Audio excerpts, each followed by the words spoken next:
우리는 지금 예루살렘 안에 있던 복음, 예루살렘 안에 있던 교회가 하나님의 섭리 가운데서 예루살렘을 넘어가고 있는, 열방을 향해 뻗어가고 있는 현장을 지금 살펴보고 있습니다. 큰 박해는 예루살렘으로 복음을 흘려 보냈습니다. 성도들을 그쪽으로 흘려 보냈던 것이죠. 그리고 사마리아가 복음을 들었고 거기에 부흥이 일어났습니다. 예루살렘과 온 유대에 일어났던 그 부흥이 다시 복음이 넘어감으로 인하여서 사마리아에서 부흥을 경험하게 되는 것이죠.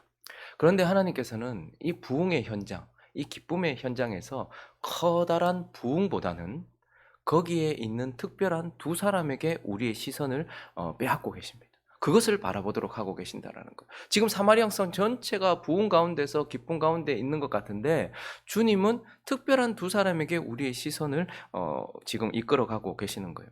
이 두 사람은 이제 이 사마리아의 부흥, 사마리아 성의 부흥의 시작점이 되었던 빌립에게 복음을 들었던 두 사람입니다. 한 사람의 이름은 시몬이고 또 한 사람은 국고 맡은 사람, 관리인이었습니다. 에디오피아의 어떤 내시였던 것이죠. 주님은 왜 이 커다란 부흥에 우리의 시선을 두지 않고 특별한 두 사람에게 우리의 시선을 두게 하셨을까요? 우리는 오늘 이 본문 말씀을 통하여서 복음이 흘러가는 곳, 복음이 전파되는 곳, 그곳에서 복음을 전파하는 우리가 무엇을 신경 써야 하는지, 또 우리가 알아야 할 영적인 교훈이 무엇인지 하나님께서는 그것을 지금 가르쳐 주려고 하고 계시는 것입니다. 그래서 우리는 오늘 이 두 사람을 통하여서 복음이 전파되는 곳에서 우리가 주의해야 할 것, 복음을 전하는 우리가 마음에 새겨야 할 것을 두 가지로 나누어서 살펴보려고 합니다. 그 첫 번째는요, 복음과 관계없는 자, 그런 자가 있고 그를 떠나라라고 주님은 우리에게 가르쳐 주고 있습니다.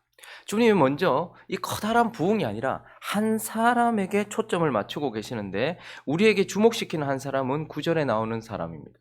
그 성에 시몬이라 하는 사람이 전부터 있어 마술을 행하여 사마리아 백성을 놀라게 하며 자칭 큰 자는 아니라 자칭 스스로 크다라고 말하는 시몬이라는 이름을 가지고 있는 사람인데요. 이 시몬은 9절에서 보는 것처럼 뭐 하던 사람입니까? 마술사. 그러니까 뭐 우리처럼 이렇게 뭐 사람들을 즐겁게 해주기 위한 마술이 아니라 특별한 어떤 능력을 가지고서 이렇게 사람들이 놀랄 만큼, 그래서 전부터 사람들이, 그 사마리아 사람들이 다 놀랐다라고 말하고 있습니다. 그래서 10절을 보시면요, 낮은 사람부터 높은 사람까지, 그 사마리아 성이 이 사람을 모르는 사람이 없었어요. 높은 사람까지 다 따르고 이르되 이 사람은 크다, 스스로도 자기가 크다고 말했고 사람들도 이 사람 크다, 이 사람은 신의 능력을 가지고 있는 사람이다 라고 이렇게 일컬어지던 자였어요. 그러니까 그는 마술을 가지고서 어떤 뭐 능력이 있었던 것 같아요. 그것을 가지고서 돈도 벌고 명예도 얻었던 그러한 유명한 사람이었습니다. 사람들이 다 우러러보고 있었던 사람이었던 것이죠. 그런데 빌립이 거기서 복음을 전했어요. 그랬더니 12절부터 보시면요, 빌립이 하나님 나라 및 예수 그리스도의 이름 전도를 했다. 그래서 사마리아 성이 믿고 남녀가 다 세례를 받았는데, 그때 13절을 보니까요, 시몬도 믿고 세례받고 전심으로 빌립을 따라다니며 그 나타나는 표적과 큰 능력을 보고 놀랐다, 이렇게 얘기해요. 그렇게 마술을 행하면서 사람들에게 높임을 받고 돈도 벌고 그렇게 명예를 얻었던 사람이 빌립이 전하는 복음을 어떻게 들었어요? 사람들이 막 믿고 세례를 받으니까 거기에 함께 쓸려서 믿었다, 복음을 먼저 들었다, 이렇게 얘기하고, 또 그가 13절에 보니까 믿었다 이렇게 말하고 있고, 또 세례도 받았다 이렇게 말하고 있고, 전심이었다, 따라다녔다 이렇게 말하고 있어요. 그래서 이 사람은요, 얼핏 보면 복음으로 변화된 사람처럼, 누가 봐도 이 사람 하나님의 사람이네, 이 사람 이제 예수 믿고 구원받은 사람이네, 복음의 사람이네, 이렇게 보여지는 사람입니다. 그래서 이런 사람은 아마 지금 만약에 이런 사람이 있었다면 또 온 교회 다니면서, 전국 교회 다니면서 간증 집회하고 다녔을 사람이었어요. 안 그렇습니까? 마술을 행하다가 예수 믿고 구원받아가지고 또 막 이렇게 막 전하는 사람들 있잖아요. 막 점쟁이였는데 예수 믿고 막 이렇게 막 됐다, 나는 뭐 스님이었는데 뭐 이렇게 됐다, 이러면 교회에서 초청해가지고 어떻게 그런 일이 일어났냐고, 전국 교회 다니면서 내가 예전에는 이렇게 했었는데 하면서 간증 집회하고 다닐 만한 그러한 대단한 스펙타클한 그러한 전환을 가지고 온 사람처럼 보입니다. 그런데요, 우리가 믿음을 고백한다고 해도 그 믿음이 일시적이고 현세적이며 귀신 같은 믿음도 있습니다. 구원받는 믿음이 있는가 하면 내가 믿습니다라고 고백을 하지만 일시적인 믿음, 현세적인 믿음, 귀신 같은 믿음이 있다는 말이에요. 그리고요, 외적으로 공적으로 세례를 받아도 내적으로 영적으로 마음의 할례를 받지 않고 그냥 세례를 받을 수도 있다라는 거예요. 그리고 전심이고 열심히 있어도 방향이 틀릴 수도 있다라는 거예요. 우리는 지금 이 본문을 통하여서 시몬을 보면서 와, 예전에는 마술을 행하면서 그것으로 돈 벌고 그것으로 명예를 얻으면서 그렇게 살아갔던 사람이 빌립의 복음을 듣고 믿고 세례받고 전심으로 빌립을 따라다니는 변화된 사람이 되었구나, 이렇게 생각할 수 있는데, 주님은 아나니아와 삽비라를 분별하게 하셨던 이 베드로를 통하여서 23절에 그를 이렇게 평가하고 있습니다. 내가 보니 너는 악독이 가득하며 불의에 매인 바 되었다. 그러니까 그는 주님이 그에 대하여서 너는 악독이 가득하다, 불의에 매인 바 되었다, 이렇게 말하면서 21절에 보니까요, 하나님 앞에서 네 마음이 바르지 못하기 때문에 이 복음, 예수 그리스도와 너는 관계도 없고 너는 예수 그리스도에게 받을 것이 아무것도 없는, 너는 이 도와 관계가 없는 자다. 그러니까 가짜다. 주님께서 이렇게 말씀하시는 거예요. 모조품이다. 이렇게 말씀을 하고 계시는 것입니다. 그런데 어떻게 믿고 세례받고 전심으로 따라다니는 사람한테 이렇게 가짜라고 말할 수 있는가? 이어지는 본문은 그가 왜 가짜인지에 대해서 말해주고 있어요. 그가 왜 가짜입니까? 그는 예수를 보고 예수를 보았고 예수를 보고 있는 것이 아니고 예수가 주시는 것을 보았고 예수가 주시는 것을 계속해서 바라보고 있어요. 13절도 보시면요, 그가 믿고 세례받은 후에 전심으로 빌립을 따라다녔다, 이렇게 표현만 하지 않고 그 나타나는 표적과 큰 권능을 보고 놀랐다, 이렇게 말하고 있어요. 그러니까 그는 예수를 본 게 아니에요. 십자가에 죽으신 예수, 나를 위해 자기 생명을 버리신 예수, 그리고 3일 만에 부활하신 예수, 승천하셔서 다스리신 예수가 아니고 표적과 큰 권능, 그거 보고 마음에 감동을 받은 거예요. 놀랐다, 이렇게 표현을 하고 있습니다. 18절도 보시면요, 시몬이 뭘 보냐면 사도들이 안수로 성령 받는 거예요. 성령을 받을 때 어떤 사람은 입신을 했을 것이고 어떤 사람은 찬송을 했을 것이고 어떤 사람은 방언이 터졌을 것이고 어떤 사람은 울면서 회개도 했을 거예요. 그러니까 그런 걸 보니까 우와, 이야, 이거 뭐 장난이 아니구나. 그러니까 주님이 아니라 주님이 주시는 것, 주님의 통치나 주님의 역사가 아니라 신비한 능력, 이것을 바라보고 있었던 자였다는 겁니다. 그런데 무엇보다도 이 사람을 주님께서 가짜다, 이렇게 말씀하시는 이유는 그는 예수께 자신을 드린 자가 아니고요, 예수를 이용하는 자였다라는 거예요. 복음을 이용하는 자, 하나님의 능력을 이용하려는 자였다라는 거예요. 13절을 다시 보시면요, 시몬도 믿고 세례받았어요. 전심으로 빌립을 따라다녔어요. 근데 나타나는 표적과 큰 권능을 보고 놀랐어요. 그러면서 이제 18절, 19절 읽어볼까요? 시작.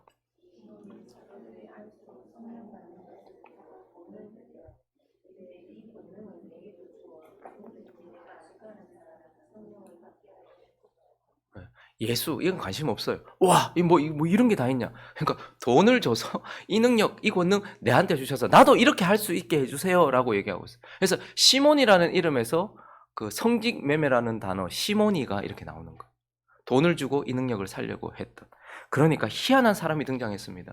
그는 이제 복음을 가지고 장사하는 최초의 장사꾼이 되었어요. 이전에는요, 복음을 듣고 받아들이고 복음의 일꾼이 되고 복음의 사람이 되거나 아니면 거부하고 반대하거나 무시하거나 이 두 부류밖에 없었어요. 그런데 희한한 사람이 등장했어요. 복음을 듣고요, 자기 것으로 받아들인 건 아니에요. 근데 그걸 가지고 이제 어떻게 하는 거예요? 장사하는 거예요. 돈 벌 거리, 자기의 명예를 얻을 거리로. 그러니까 그전에는 마술이라는 아이템을 가지고 장사하는 인생이었다면 이제 주인이 바뀌거나 자기가 바뀐 게 아니에요. 그저 아이템만 바꿔가지고 성령, 복음, 예수, 이걸 가지고서 지금 뭐 하는 거예요? 돈 벌겠다고, 혹은 명예를 얻겠다고. 어떤 사람은 자꾸 이거 가지고 돈 벌려고 하는 사람이 있어요. 근데 어떤 사람은 이거 가지고 명예 얻고 자기 성공하려고 자기 사업하는 사람이 있어요. 자기 이름을 드러내고 이렇게 하는 사람이 있단 말입니다. 그래서 이 사람이 왜 가짜인가 하면 예수께, 복음은 우리 자신을 예수께 드리게 만듭니다. 내가 누군가를 사랑하잖아요? 그러면 연합하게 되고 그에게 나를 드리게 돼 있어요. 그걸 사랑이라고 합니다. 영원히 나 자신을 누군가에게 내어주는 것, 그게 사랑입니다. 그래서 내가 가진 것, 나 자신을 내어주는 거예요. 우리가 남녀가 만나도요, 서로 사랑하면 어떻게 합니까? 결혼을 해요. 연합해요. 그리고요, 끊임없이 자기 자신을 주는 거예요. 하나님이 우리를 사랑하셔서 자기 자신을 주시는 거예요. 우리도 주님을 사랑하여 복음으로 자기 자신을 드리는 게 진짜 복음이에요. 그런데 이 사람은 예수를 이용해가지고, 복음을 이용해가지고 이 아이템을 가지고 장사하는 최초의 장사꾼이었다라는 거예요. 그래서 주님 그 가짜다 이렇게 이야기를 하고 있는 것이죠. 그리고요, 그는 예수와의 관계에 전혀 관심이 없는 사람이었어요.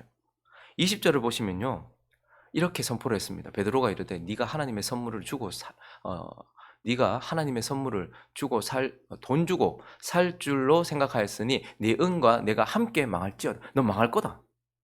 이렇게 이제 선포를 했으니까 얼마나 무서운 말입니까? 그렇지만 또 한편 이렇게 말했습니다. 22절에 보니까요. 그러므로 너의 이 악함을 회개하고 주께 기도하라. 혹 마음에 품은 것을 사하여 줄 것이다. 회개해라. 이렇게 말했습니다. 근데 그가 회개합니까?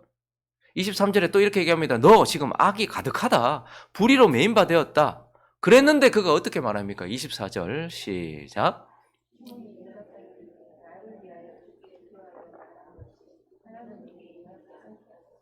그는 지금 예수와의 관계가 어떻게 되느냐, 이게 지금 중요한 게 아니에요. 저주가 내한테 올까 안 올까 그게 무서운 거예요.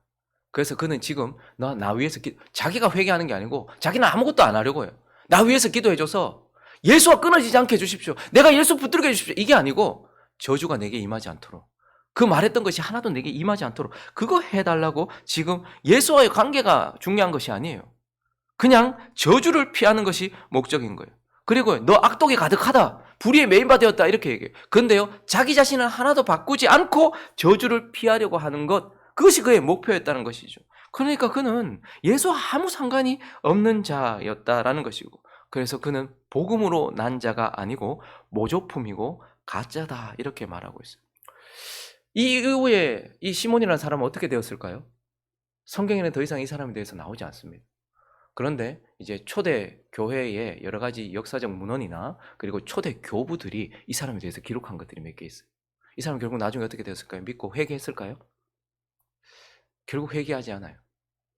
그래서 이 사람은 기독교 최초 이단이 됩니다. 영지주의의 대부 이렇게 불리게 돼요. 그리고요, 기독교 최초의 장사꾼이 되었습니다. 장사 잘한 장사꾼이 되었어요. 사람들이 많이 따라다녔어요. 그러니까 마술로 장사하다가 이제는 복음, 성령, 능력, 예수, 이걸 가지고서 사람들에게 이제 이익을 얻어내고 명예를 얻어내는 장사꾼이 되었던 것이죠. 주님은 지금 이 복음이 가득하게 역사하여서 부흥이 나타나고 있는 현장 속에서 커다란 부흥이 아니라 그 속에서 우리가 반드시 분별해야 될 이 시몬을 우리에게 말하고 있어요. 그래서 주님 어떻게 합니까? 우리에게 이런 자를 분별해야 된다고 말하고 있습니다. 그때로부터 시작해서 이러한 사람들이 지금까지 계속해서 이어지고 있습니다. 특별한 능력으로, 그게 하나님의 능력인지 아니면 뭐 귀신의 능력인지 몰라도 병을 고쳐주기도 하고, 특별하게 그 사람에 대해서 예언을 해주기도 하고, 뭐 특별한 어떤 일이 있었어요. 그런데 결국 그들이 원하는 건 뭐예요? 돈, 헌금을 어마어마하게 하게 만드는 거예요. 집도 팔게 하고 차도 팔게 하면서 결국은 병을 고쳐준 이유도, 결국은 그를 일으켜준 이유도, 결국은 그에게 마음의 평안을 준 이유도 돈을 얻기 위해서 하는 사람들이 있어요. 이러한 장사꾼이 있더라는 거예요. 복음을 이용해가지고 전심으로 믿고 세례받고 막 전심으로 따라다니는 거예요. 얼마나 열심인지 몰라요. 이렇게 돈을 추구하는 사람도 있어요. 근데 어떤 사람들은요, 명예나 자기 사업 성공을 위해서 하는 사람도 있어요. 그래서요, 복음을 전한다라는 미명하에, 전도한다라는 미명하네요, 목표를 정합니다. 몇 명을 전도할 것이 목표를 정해요. 그리고 어떻게 합니까? 기도하고 성령으로, 그게 아니에요. 이 사람들 기도를 안 하는 게 아니에요. 기도도 하는데 결국은 뭐냐면 인간적인 방법, 매뉴얼을 따라가지고 자기가 만들어 놓은 매뉴얼, 성공했다라는 매뉴얼을 따라서 전도 프로그램을 가지고 돌립니다. 그리고요, 유명한 연예인들이나 이런 사람들을 불러 모아가지고 사람들을 막 끌어모아요. 그리고 거기서요, 종이 한 장 내면 회심했다, 구원받았다 이렇게 얘기하면서 사람들을 많이 모아요. 그리고 나서 나중에 어떻게 합니까? 몇 명이 이번에 왔다 박수 치면서 사업 성공에 대해서 이야기를 해요. 그러면서 그거 쭉 이끌어가면서 복음에 열정이 있다, 내가 주님 때문에 이렇게 하고 있다. 근데 그 사람들은 다 장사꾼들입니다. 본 전도하는 거 아니에요. 그래서 결국은 나는 돈에 관심 없다. 아니요, 그 사람은 명예에 관심이 있어요. 성공에 관심이 있어요. 크기에 관심이 있는 것이죠. 장사하고 있는 것입니다. 그들이 왜 사람들에게 친절한 줄 아십니까? 형제를 사랑하기 때문에, 성도를 사랑하기 때문에. 아니에요. 고객을 관리하는 거예요. 여러분, 가게에 들어가 보세요. 가게에 들어오면 우리 가게에 오는 사람한테 친절해야 되잖아요. 니들을 채워줘야 되잖아요. 필요를 채워주잖아요. 목회자가 그런 것처럼 보여요. 우리 목사님 막 열심히 있고, 우리 목사님 우리한테 친절하고. 고객 관리하는 겁니다. 그런데 하나님 뭐라고 말씀하십니까? 그런 사람들 있다, 분별해라 이렇게 말하고 있고, 떠나라 이렇게 말하고 있어요. 근데요, 또 그런 장사꾼 아래에는 소비자들 같은 성도도 있어요. 성도 아닙니다. 소비자가 되었어요. 거기 앉아서 그냥 누리고 있는 거죠. 주는 거 받아 먹으면서 누리면서 그냥 그렇게 편안하게 있는 거예요. 서로가. 그래서 성도를 양산하고 제자를 키우는 것이 아니라 소비자들을 가득 채워놔서 예배 가운데서 자기들이 마음대로 주장을 하기도 하고, 얼마나 희한한 꼴이 되는지 모릅니다. 최초의 장사꾼, 그 시몬을 닮은 사람들이 지금도 많이 있다라는 거예요. 그래서 주님은 이렇게 부흥의 현장 가운데서 이 한 사람을 우리에게 주목시키시면서 이런 사람이 있다, 이런 목회자 가득하다, 피해라 우리에게 말씀하고 계시는 것입니다. 그리고 오늘 이 본문을 통해서 주님 또 한 사람을 우리에게 보여주시면서 말씀하시는 교훈이 있습니다. 하나는 복음이 필요한 자에게 나아가라 라고 또 우리에게 말씀하고 있어요. 이제 두 번째 우리에게 제시하시고 보여주시는 사람이 있는데요. 그는 27절에 나오는데, 일어나 가서 보니 에디오피아 사람, 에디오피아 왕국, 그 에디오피아의 여왕 간다게의 모든 국고를 맡은 관리 넷이 한 사람을 만나게 됩니다. 이제 하나님은 또 이 사람에게 우리의 시선을 주목시키고 있어요. 자, 이 본문을 보면 이 사람은 또 어떤 사람입니까? 우리가 시몬에 대해서 바라봤는데 이 사람은 어떤 사람이에요? 이 사람은 부요한 사람이에요. 부족한 게 없는 사람이에요. 명예도 있을 것이고 돈도 있을 것이고, 어마어마한 막대한 재산과 어마어마한 권력과 힘을 가지고 있는 사람이었어요. 그러니까 이 땅의 것으로 부요한 사람, 이 땅에서는 부족함 없는 사람이 바로 저 넷이었습니다. 그리고요, 그는요, 보니까 예배하러 어디로 왔다고 얘기합니까? 예루살렘에 왔다라고 얘기하는 거 보면 이 사람은 에디오피아 사람이긴 하지만 이 사람은 개종한 유대인이었습니다. 그러니까 이 사람은요, 매우 도덕적인 사람이에요. 많은 사람들이 유대교로 개종했던 이유 중에 하나는 하나님의 은혜 때문이기도 하지만 유대인들의 수준 높은 도덕성 때문이었어요. 그 사람들의 삶은 달랐거든요. 그 당시에 유대라는 나라는 다른 사람들이 봤을 때 전혀 다른 삶을 살고 있었던, 수준 높은 삶을 살고 있었던, 윤리적이고 도덕적인 삶을 살고 있었어요. 그래서 많은 사람들이 그들의 삶의 매료가 되어가지고 삶을 보고서 유대교로 개종했단 말입니다. 그러니까 그는 많은 것을 가지고 있는 부유한 사람이면서 매우 도덕적인 사람이었어요. 그리고 다시 보면 그가 어떻다고 얘기합니까? 예배하러 왔다 이렇게 말하고 있어요. 그러니까 종교적인 사람이기도 했다는 말입니다. 영적인 사람이기도 했다라는 거예요. 그 내시는 모든 것을 가진 부유한 사람, 부족한 것이 없는 도덕적이고 종교적인 사람이었어요. 그러니까 한마디로 말하면 복음이 없어도 될 것 같은 사람이에요. 시몬은 복음의 사람인 것처럼 보였던 사람이라면, 복음과 함께하는 사람이라고 보였던 사람이라면, 가짜 빛나는 모조품이었다면 이 사람은 복음이 없어도 반짝거리는 인생이에요. 가짜로 반짝거리는 모조품 시몬이었다면 이 사람은 복음이 없어도 될 것 같은 이런 사람이었단 말이에요. 그런데 주님 어떻게 하십니까? 26절에 보니까요, 주의 사자가 빌립에게 말해야 돼. 일어나서 남쪽 가사로 내려가라. 광야로 가라는 거예요. 여러분, 지금 사마리아에서 막 부흥이 일어나고 있어요. 이제 막 개척을 하고 막 했는데 막 잘 되고 있는데, 그리고 또 더 많이 기도하고 더 많이 말씀을 전해야 되는데 갑자기 주의 사자가 설명도 하지 않은 채 저기 가사, 그것도 광야로 내려가라고 했어요. 근데 여기서 여러분, 저기 지금 가사까지, 지금 그 빌립이 있었던 곳에서 가사까지는 100km입니다. 그리고 광야길이에요. 그러니까 한 번에 단숨에 우리 차 타고 100km 가는 게 아니에요. 거기까지 가는데 얼마나 걸릴지도 모르고 광야길이었기 때문에 생명 건 길이었습니다. 가다가 죽을 수도 있는 길이었어요. 혼자 가야 되니까. 얼마나 위험한 길인지 몰라요. 지금 사마리아 부흥에서 왜 주님께서 갑자기 설명도 하지 않은 채 광야길, 저기 광야로 들어가라 이렇게 말씀하셨는지. 그런데 주님은 그곳으로 빌립을 보내셨습니다. 그런데요, 아무 말 하지 않고 순종합니다. 29절에 이제 성령이 이제 빌립더러 이러세요. 수레로 가보니까요, 어마어마한 행차가 가고 있는 거예요. 에디오피아 간다게의 국고 맡은 내시가 가고 있는 거예요. 깜짝 놀랐겠죠. 근데 얼마나 의리의리했겠습니까? 명품에 막 얼마나 막 그런 사람 앞에 막 꼬질꼬질한 빌립이 어땠겠어요? 예루살렘에 지금 박해가 일어나가지고 막 살라고 나왔는데, 도망 나오듯이 나왔는데 노숙자 같은 모습 아니었겠습니까? 그런데 그 사람 앞으로 나아가라는 거예요. 그 사람 앞으로 나아가라. 얼마나 당황스러웠겠습니까? 그리고 나서는 또 30절과 31절에 보시면 빌립이 달려가서 선지자 이사야의 글 읽는 것을 듣고 말하되, 읽는 것을 가만히 가보니까요, 뭐 성경을 읽고 있는 거예요. 그러니까 이사야의 글인 거예요. 깨닫느냐? 이렇게 물었더니 그 사람이 이번에는 또 상종을 해주네요. 지도해주는 사람이 없으니 어찌 깨달을 수 있겠냐. 빌립 보고 수레에 올라와라. 깜짝 놀랐을 거예요. 여러분, 지금 고대시대에 지금처럼 우리가 시계가 있는 것도 아니에요. 누구하고 약속을 해도요, 몇 시에 만나자, 이거 뭐 거의 만날 확률이 거의 없어요. 그냥 가라 해서 100km로 갔어요. 며칠이 걸렸는지 몇 시간이 걸렸는지 모르겠어요. 근데 딱 가보니까 그 광야에서 그 사람과 마주쳤다. 이건 기적입니다. 근데 거기다가요, 하필 갔더니 이사야의 글을 읽고 있는데 32절부터 보시면 읽는 성경 구절은 이것이니, 일렀으되 그가 도살자에게로 가는 양과 같이 끌려갔고 털 깎는 자 앞에 있는 어린 양이 조용함과 같이 그의 입을 열지 아니하였다. 지금 이사야서 53장을 읽고 있는 거예요. 그가 굴욕을 당했을 때 공정한 재판도 받지 못하였으니 누가 그의 세대를 말하리요? 그의 생명이 땅에서 빼앗김이로다 하였거늘, 그 내시가 빌립에게 말하되, 내가 묻는데 이 지금 누구 얘기하는 거냐? 선지자 자기 자신에 대한 이야기냐, 아니면 타인에 대한 이야기냐, 이렇게 이야기를 하고 있는 거예요. 그래서 빌립이요, 입을 열었어요. 그때부터. 여러분, 그때 당시에는 신약 성경이 없습니다. 그리고 이 사람은 예수에 대해서 알지 못했을 거예요. 그런데 만약에 설교자 입장에서 섰을 때 신약 성경이 없다. 그런데 예수에 대해서, 십자가에 죽으신 예수 그리스도, 우리를 위하여 십자가에 죽으신 예수 그리스도를 설명하기 위해서 본문을 택한다면 저 본문이 최고의 본문 아닙니까?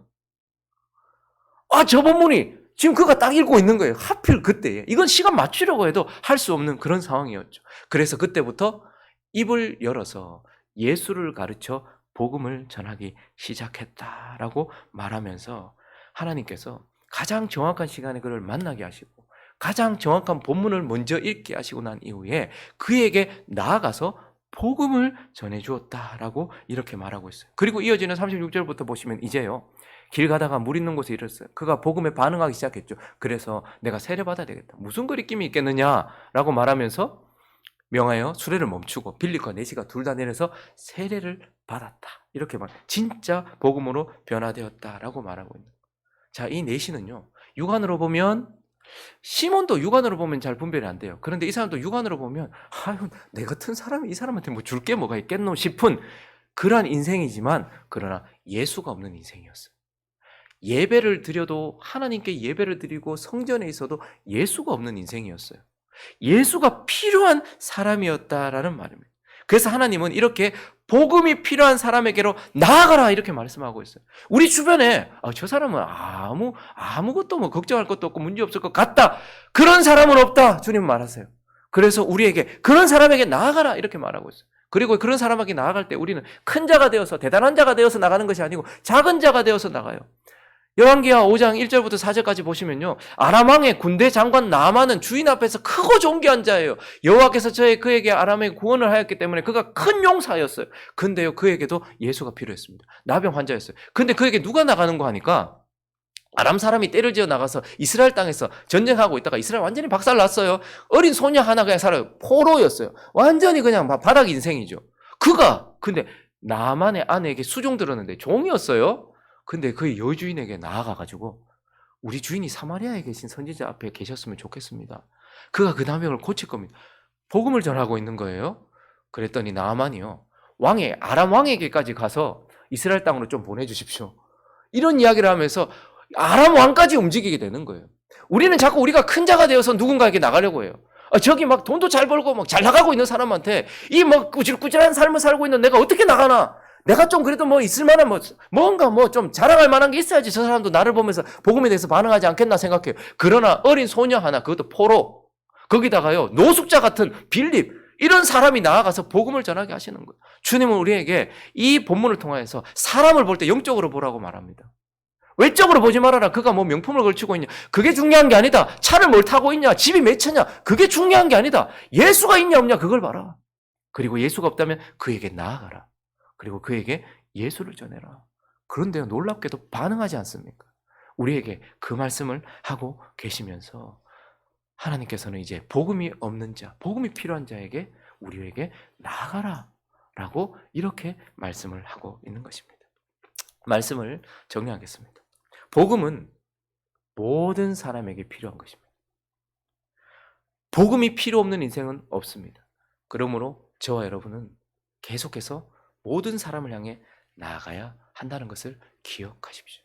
그리고 동시에 그렇지만 복음은 모든 사람의 것은 아닙니다. 거부하는 사람도 있어요. 무시하는 사람도 있어요. 근데 오늘 희한한 사람이 하나 등장합니다. 그거 듣고 그거 가지고 장사하는 사람도 있어요. 근데 주님 분별해라. 그리고 그런 사람 떠나라. 이렇게 말씀을 하고 있는 것입니다. 부흥의 커다란 기쁨과 축제와 환호 속에서 주님은 이러한 것들을 우리가 살피고 깨닫기를 원하십니다. 그러므로 육안으로 아니라 영안으로 믿음으로 말씀을 따라서 복음도 분별하고 사람도 분별하며 거기에서 복음을 계속해서 전파하며 나아가는 저와 여러분 되시기를, 피할 것은 피하고 나아갈 것은 나아가는 저와 여러분 되시기를 예수 그리스도의 이름으로 축원합니다.